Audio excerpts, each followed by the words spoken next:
Casey at the Bat by Ernest Lawrence Thayer. Thank you. The outlook wasn't brilliant for the Mudville Nine that day. The score stood 4-2 with but one more inning left to play. And then when Cooney died at first and Barrows did the same, a sickly silence fell upon the patrons of the game. A straggling few got up to go in deep despair. The rest clung to that hope which springs eternal in the human breast.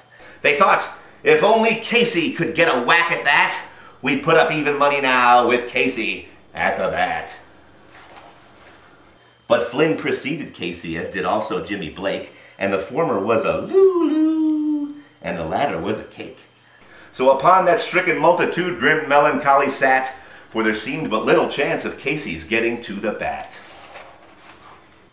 But Flynn let drive a single to the wonderment of all, and Blake, the much despised, tore the cover off the ball. And when the dust had lifted and the men saw what had occurred, there was Jimmy safe at second, and Flynn a hugging third.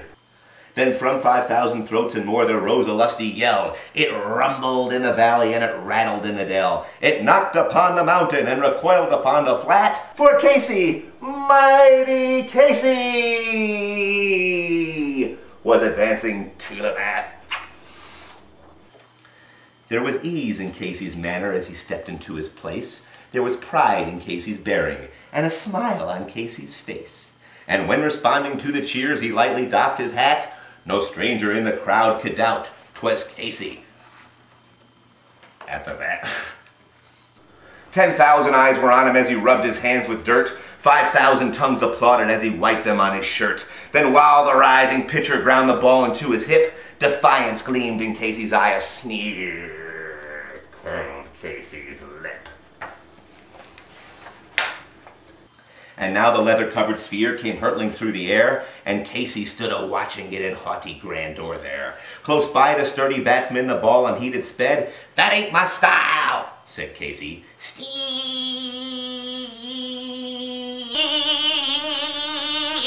"Right one," the umpire said.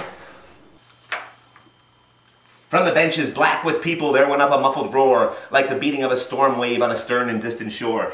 "Kill him! Kill the umpire!" shouted someone in the stand, and it's likely they'd have killed him had not Casey raised his hand. With a smile of Christian charity, great Casey's visage shone. He stilled the rising tumult, he bade the game go on. He signaled to the pitcher, and once more the spheroid flew. But Casey still ignored it, and the umpire said,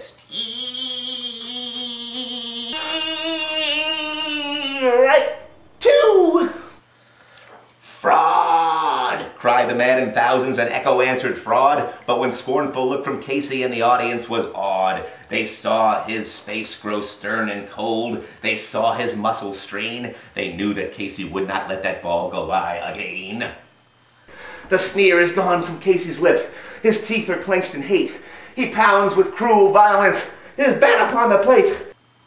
And now the pitcher holds the ball, and now he lets it go, and now the air is shattered by the force of Casey's blow. Oh, somewhere in this favored land, the sun is shining bright. The band is playing somewhere, and somewhere hearts are light. And somewhere men are laughing, and somewhere children shout. But there is no joy in Mudville. Mighty Casey has struck out. The end. Yay! Yay!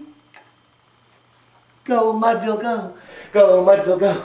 Go Mudville, go! Mighty Casey, mighty Casey.